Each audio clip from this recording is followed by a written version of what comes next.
ಎಲ್ಲರಿಗೂ ನಮಸ್ಕಾರ ರೀ. ಹೆಂಗದಿರಿ? ನಾನು ಶ್ವೇತಾ. ಜಗತ್ನ್ಯಾಗ ನಡೆದಿರೋ ಸುದ್ದಿನ ನಮ್ಮ ಉತ್ತರ ಕರ್ನಾಟಕ ಭಾಷೆದಾಗ ಹೇಳಲಿಕ್ ಬಂದೀನಿ. ಮಸ್ತ್ ಚಾ ಕುಡ್ಕೋತ ಖಡಕ್ ಮಿರ್ಚಿ ಮಡ್ಡಕ್ಕಿ ನೋಡ್ರಿ. ಅರೆ ದೀದಿ, ಎಲ್ಲೋ ಏನೋ ಮಿಸ್ ಹೊಡಿಲಿಕ್ಕತ್ತದಲ್ಲ, ಏನಿದು? ಅಲ್ಲ, ಕಾಲಾಗ ನೋಡಿದ್ರ ಹವಾಯಿ ಚಪ್ಪಲ್ ಹಾಕೊಂಡಾರ, ಕೈಯಾಗ ನೋಡಿದ್ರ iPhone 17 Pro Max ಹಿಡ್ಕೊಂಡಾರ. ಕಾಲಿಗೊಂಥರ ಸ್ಟೇಟಸ್, ಕೈಗೊಂಥರ ಸ್ಟೇಟಸ್. ಅಷ್ಟೇ ಅಲ್ರಪ್ಪ, ದೀದಿ ಇಷ್ಟ ಅರ್ಜೆಂಟ್ ಆಗಿ ಬಂದ್ ಮೈಕ್ ಹಿಡ್ಕೊಂಡು ಭಾಷಣ ಮಾಡ್ಲಿಕ್ಕತ್ತಾರ. ಸ್ವಲ್ಪ ಏನ್ ಹೇಳಿಕತ್ತಾರ ಅಂತ ಕೇಳಿಸ್ಕೊಂಡ್ರಿ. The naughty home minister who cannot protect the country. ಏನು ನಾಟಿ ಹೋಮ್ ಮಿನಿಸ್ಟರಾ? ಇದೇನಿದು? ದೀದಿ ಅಮಿತ್ ಶಾ ಅವ್ರಿಗೆ ಹಿಂಗೆಲ್ಲ ಕರೀಲಿಕತ್ತಾರಲ್ರಿ? ಅದನ್ನು ಏನ್ ಗೊತ್ತಾ, ಇಂಥ ಬರೀ ಟೆನ್ಷನ್ ಗಡಿಬಿಡಿ, ಕೈಯಾಗ ಒಂದು ಗ್ರೀನ್ ಕಲರ್ ಫೈಲ್ ಬೇರೆ ಹಿಡ್ಕೊಂಡಾರ. ಏನ್ ವಿಷಯ ಅಂತ ನೋಡಿದ್ರೆ, ಇಡೀ ಕೋಲ್ಕತ್ತಾದ ಐಪ್ಯಾಕ್ ಅನ್ನೋ ಸಂಸ್ಥೆ ಮಾಲೀಕ ಪ್ರತೀಕ್ ಜೈನ್ ಅವರ ಮನಿ ಮತ್ತ ಆಫೀಸ್ ಮೇಲೆ ದಾಳಿ ನಡೆಸ್ತೈತಿ. ಇದಕ್ಕೆ ಏನ್ ಸಂಬಂಧ ಅಂತ ಹೇಳ್ತೀನಿ ತಡ್ರಿ.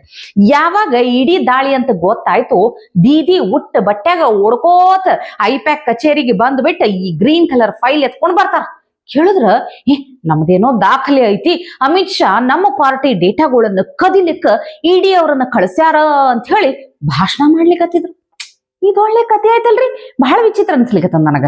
ಅಲ್ಲ, ಅದ್ ಯಾವ್ದೋ ಕಲ್ಲಿದ್ದಲು ಹಗರಣದ ಕೇಸ್. ಇಡೀ ದಾಳಿ ಮಾಡಿದ್ದು ಪ್ರತೀಕ್ ಜೈನ್ ಮ್ಯಾಲ. ದೀದಿ ಯಾಕೆ ಅಲ್ಲಿಗೆ ಓಡ್ ಹೋದ್ರು ಪಟ್ ಅಂತ ಹೇಳಿ? ಇಡಿ ಈಗ ನಮ್ಮ ಕೆಲ್ಸಕ್ಕ CM ಅವ್ರೇ ಅಡ್ಡಿಪಡಿಸ್ಯಾರಂತ ಕೇಸ್ನು ದಾಖಲು ಮಾಡ್ಯಾರ.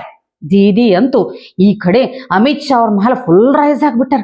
ಮೋದಿಜಿ, ನಿಮ್ಮ ಹೋಮ್ ಮಿನಿಸ್ಟರ್ನ ಕಂಟ್ರೋಲ್ ಮಾಡ್ರಿ ಅಂತ ಆವಾಜ್ ಬೇರೆ ಹಾಕ್ಲಿಕತ್ತಾರ. ಬಹುಶಃ ಇವ್ರಿಗೆ ನಮ್ಮ ಕರ್ನಾಟಕದಾಗ ಅದಾರಲ್ಲ, ಗೊತ್ತಿಲ್ಲ, ಏನ್ ಕೇಳಿದ್ರು ಗೊತ್ತಿಲ್ಲ ಅಂತಾರಲ್ಲ, ಅಂಥವ್ರು ಇಷ್ಟ ಆಗ್ಬಹುದು. ಕರೆಕ್ಟ್ ಆಗಿ ಕೆಲಸ ಮಾಡೋರು ಹೆಂಗ್ ಇಷ್ಟ ಆಗ್ತಾರ ಹೇಳ್ರಿ ಇವ್ರಿಗೆ? ಅದೇನೋ ಪಾರ್ಟಿ ಡಾಕ್ಯುಮೆಂಟ್ಸ್ ಅಂತ. ಅಲ್ಲ, ಪಾರ್ಟಿ ಡಾಕ್ಯುಮೆಂಟ್ಸ್ ಇದಾವ ಅಂತಂದ್ರ ಅದನ್ನ ಇಡೀ ಅಧಿಕಾರಿಗಳಿಗೆ ತೋರಿಸಿ ತಂದ್ ಬಿಡುದ್ರಪ್ಪ. ಅದ್ರಾಗ ಏನಾಗ್ತೈತಿ ಅಂತ ಪರಿ? ಇಷ್ಟ ಅವಸರದಾಗ ಖುದ್ದು CM ಅವ್ರ ಮನೆಗೆ ಹೋಗಿ, ಆಫೀಸ್ಗೆ ಹೋಗಿ ತರೋದು ಏನಿತ್ತಂತ ಗೊತ್ತಾಗ್ಲಿಲ್ಲ ನೋಡ್ರಪ್ಪ. ಮೊದಲೇ ಕಿರಿಕ್ ಪಾರ್ಟಿ ಇದು. ಇಡೀ ರೇಡ್ ಆಗಿದ್ದೆ ತಡ. ದೀದಿಗೊಬ್ರು ದೀದಿ ಅದಾರ ನೋಡ್ರಿ, ಅವ್ರೇ ಮಹುವಾ ಮೊಯಿತ್ರಾ ಅಂತ ಹೇಳಿ. ಅವ್ರ ನೇತೃತ್ವದಾಗ ದೆಹಲಿದಾಗ ಒಂದು ಪ್ರತಿಭಟನೆ ಶುರು ಆಗೇ ಬಿಡ್ತು. ಅವ್ರ ರಂಪಾಟ ನೋಡಿ ಪೊಲೀಸರೇ ತಕೊಂಡು ಹೋದ್ರು. আমাদের লোকতান্ত্রিক অধিকার, আমরা ওখানে বসে কালকে রেডের প্রোটেস্ট করছিলাম। এরা দিল্লি পুলিশকে এনে আমাদের টেনে হিচড়ে কিভাবে বাসে করে অ্যারেস্ট করে নিয়ে যাচ্ছে। সারা বাংলার লোক, সারা ভারতবর্ষের লোক দেখুন, এদের বুকের পাটা নেই। আমি তো বলবো এরা বেগুনের বাচ্চা। এরা যদি বাঘের বাচ্চা দেখতে চান তো টিএমসি কে দেখুন। বিজেপি হলো বেগুনের বাচ্চা, টিএমসি হলো বাঘের বাচ্চা। দেখে যান আপনারা বাংলার লোক। মমতা বন্দ্যোপাধ্যায় বাঘিনী, মমতা বন্দ্যোপাধ্যায় অগ্নিকন্যা। ಪೊಲೀಸ್ ಬಸ್ನ್ಯಾಗ ಇದ್ಕೊಂಡ ಅವ್ರ ಹಾವಳಿ ನೋಡ್ರಿ ಹೆಂಗೈತೆ ಅಂತ ಹೇಳಿ. ಬಿಜೆಪಿ ನಾಯಕರಿಗೆ ಹೇಳ್ತಾರ, ಬನ್ನಿ ನಮ್ಮ ಬೆಂಗಾಳದ ಟೈಗರ್ ನಿಮ್ಮನ್ನ ತಿಂದು ಹಾಕ್ತೈತಿ ಅಂತ. ಗೊತ್ತಾಗ್ತದ ಬಿಡ್ರಿ ಮುಂದೆ ಯಾರನ್ನ ತಿಂತಾರ ಅಂತ ಹೇಳಿ. ಆದ್ರೂ ಮಮತಾ ಬ್ಯಾನರ್ಜಿ ಅವರ ಆಕ್ಟಿಂಗ್ ಮುಂದ್ ಯಾರು ಇಲ್ಲ ಬಿಡ್ರಪ್ಪ. ನೌಟಂಕಿ ಅಂದ್ರ ಇವರೇ ನಂಬರ್ 1 ಅನ್ನೋ ಹಂಗ ಆಕ್ಟ್ ಮಾಡ್ತಾರ್ರಿ. ನೋಡ್ರಿ, ಈಗ ಅಕ್ರಮ ವಲಸಿಗರ ವಿರುದ್ಧ ಇದೇ ದೀದಿ ಸದನದಾಗ ಗದ್ಲ ಎಬ್ಬಿಸ್ತಾರ. ಆದ್ರೆ ಈಗ ಅದೇ ವಲಸಿಗರ ಪರವಾಗಿ ನಿಂದಿರ್ತಾರ.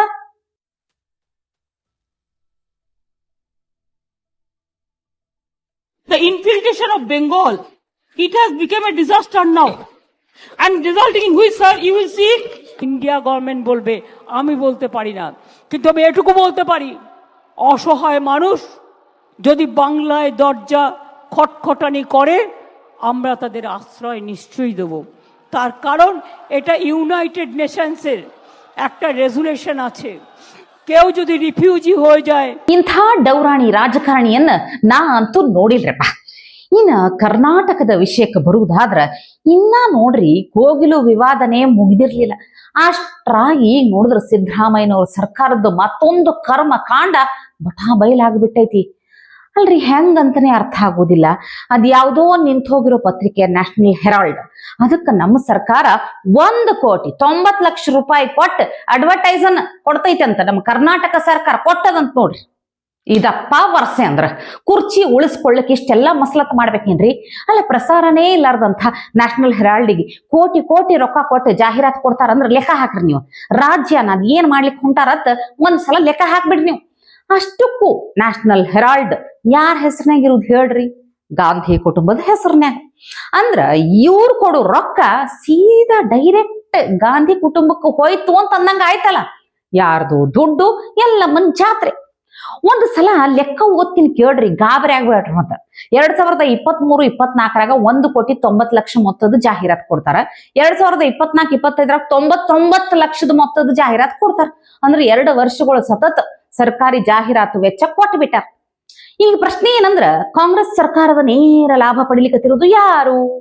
ಇನ್ನ ನಾವು ಇದನ್ನ ಕೇಳಲಾರ್ದೆ ಸುಮ್ಮನಿದ್ವಿ ಅಂತಂದ್ರ ಈ ಸೂಪರ್ ಸಿನಿಮಾದಾಗ ಉಪೇಂದ್ರ ಹೇಳ್ತಾರ ನೋಡ್ರಿ, ರಾಜ್ಯನೇ ಮಾರ್ಬಿಡಿ ಅಂತಾರ ನೋಡ್ರಿ, ಹಂಗೇ ಮಾರಿದ್ರು ಮಾರ್ಬಿಡಬಹುದು ನೋಡ್ರಪ್ಪ. ಅಲ್ಲ, ಮೊದಲೇ ನ್ಯಾಷನಲ್ ಹೆರಾಲ್ಡ್ ಪತ್ರಿಕೆ ಮ್ಯಾಲ ದೊಡ್ಡ ಕೇಸ್ ಐತಿ. ಹಿಂಗ ತನಿಖೆ ನಡೆಯೋ ಮುಂದ ಕೋಟಿ ಗಟ್ಲೆ ರೊಕ್ಕ ಕೊಟ್ಟು ಜಾಹೀರಾತ್ ಕೊಡ್ತಾರಂದ್ರ ಅದು ಹೆಂಗ ಸಾಧ್ಯ ಅಂತ ಸಿದ್ದರಾಮಯ್ಯ ಸಾಹೇಬ್ರೆ ನೆಪೋಟಿಸಂ. ಅಲ್ಲ, ಅದ್ ಯಾವ್ದೋ ಮುಚ್ಚೋಗಿರೋ ಪತ್ರಿಕೆಗೆ ಕೋಟಿ ರೊಕ್ಕ ಕೊಟ್ಟು ಜಾಹೀರಾತ್ ಕೊಡ್ತಿರಲ್ಲ, ಹೋಗಲ್ರಪ್ಪ. ಅದ್ರ ಅರ್ಧದಷ್ಟರೇ ಗಿರ್ದಾದಷ್ಟರೇ ಕನ್ನಡ ಮಾಧ್ಯಮಗಳಿಗೆ ಕೊಟ್ಟಿರಿ ನೀವು. ಅದ್ ಹೆಂಗ್ ಸಾಧ್ಯ ಅನ್ನೋದೇ ಅರ್ಥ ಆಗಕತ್ತಿಲ್ ನೋಡ್ರಿ. ಇನ್ನ ಲಕ್ಷ್ಮಕ್ಕ ನೋಡಿದ್ರ ಗೃಹಲಕ್ಷ್ಮಿ ರೊಕ್ಕ ಅಂದ್ರ ಕಾಗಕ್ಕ ಗೊಬ್ಬಕ್ಕ ಅಂತ ಕತಿ ಹೇಳಕ್ಕೆ ಚಾಲು ಮಾಡ್ಬಿಡ್ತಾರ. ಖಂಡಿತವಾಗ್ಲೂ ಫೆಬ್ರವರಿ ಮಾರ್ಚ್ ಮಾನ್ಯ ಮುಖ್ಯಮಂತ್ರಿಗಳು ಕೂಡ ಸದನದಲ್ಲಿ ಉತ್ತರವನ್ನು ಕೊಟ್ಟಿದ್ದಾರೆ. ನಾವು ಮತ್ತೆ ಪದೇ ಫೈನಾನ್ಸ್ ಡಿಪಾರ್ಟ್ಮೆಂಟ್ಗಳಲ್ಲಿ ಕೂಡ ನಾವು ಕೇಳ್ಕೊಂಡಿದ್ವಿ, ಬಿಡುಗಡೆ ಅವ್ರು ಯಾವಾಗ ಮಾಡ್ತಾರೆ ಮಾಡಿದ ತಕ್ಷಣ ರಾಜ್ಯದ ಯಜಮಾನಿಗಳಿಗೆ ಅವ್ರು ಯಾವಾಗ ಮಾಡಿದ ತಕ್ಷಣ ರಾಜ್ಯದ ಯಜಮಾನಿಗಳಿಗೆ ಫೆಬ್ರವರಿ ಮಾರ್ಚ್ ಖಂಡಿತವಾಗ್ಲೂ ಯಾವತ್ತು ಫೈನಾನ್ಸ್ ಡಿಪಾರ್ಟ್ಮೆಂಟ್ ಕ್ಲಿಯರ್ ಮಾಡಿದ್ರೆ ಅವತ್ತು ನಾನು ಕ್ಲಿಯರ್. ಅದ್ ಏನ್ ಮಾಡ್ತಿರೋ ಏನೋ, ಎಷ್ಟು ಕೋಟಿ ರೂಪಾಯಿ ಏನೇನಾಯ್ತೋ ಏನೋ ಯಪ್ಪ, ಲೆಕ್ಕ ಕೇಳಿದ್ರೆ ಗಾಬರಿ ಆಗ್ಲಿಕ್ಕತ್ತದ. ನಮ್ಮ ಸರ್ಕಾರನ ನೋಡಿದ್ರ ನಗಬೇಕು ಅಳಬೇಕು, ಒಂದು ಅರ್ಥ ಆಗಕತ್ತಿಲ್ಲ. ವಿದೇಶದಾಗ ಓದುವಂತ ಅಲ್ಪಸಂಖ್ಯಾತರಿಗೆ 25 ಲಕ್ಷ ಸಾಲದ ಭಾಗ್ಯ, ಸರ್ಕಾರಿ ಜಾಗ ಕಬಳಿಸಿದವರಿಗೆ ಮನಿ ಭಾಗ್ಯ, ಮದ್ವೆ ಆಗೋರಿಗೆ ಶಾದಿ ಭಾಗ್ಯ, ಸಾಲ ಕಟ್ಲಾರ್ದವ್ರಿಗೆ ಬಡ್ಡಿ ಮನ್ನಾ ಭಾಗ್ಯ, ಕೇಸ್ ಇರುವವರಿಗೆ ವಜಾ ಭಾಗ್ಯ, ಕಲ್ಲು ಹೊಡೆದವ್ರಿಗೆ ಅಮಾಯಕ ಪಟ್ಟದ ಭಾಗ್ಯ. ಆದ್ರ ರೈತರಿಗೆ ಹಿಂದೂಗಳಿಗೆ ಮಾತ್ರ ತೆರಿಗೆದಾರರ ಕೈಗೆ ಸಿಕ್ಕಿದ್ಯೇನು ಚಿಪ್ಪಿನ ಭಾಗ್ಯ. ಇಲ್ಲಿ ನೋಡ್ರಿ, ಮುಸ್ಲಿಮರ ಸಾಲದ ಬಡ್ಡಿಯನ್ನು ಮನ್ನಾ ಮಾಡ್ತಾರಂತ. ಏನು ಮಾಡಕ್ಕಾಗಲ್ರಿ, ಹಿಂದೂಗಳೇ ನೋಡ್ಕೊಳ್ರಿ, ನೆನಪಿಟ್ಕೊಳ್ರಿ ಅಷ್ಟೇ ಹೇಳಲಿಕ್ಕೆ ಸಾಧ್ಯ ಐತಿ.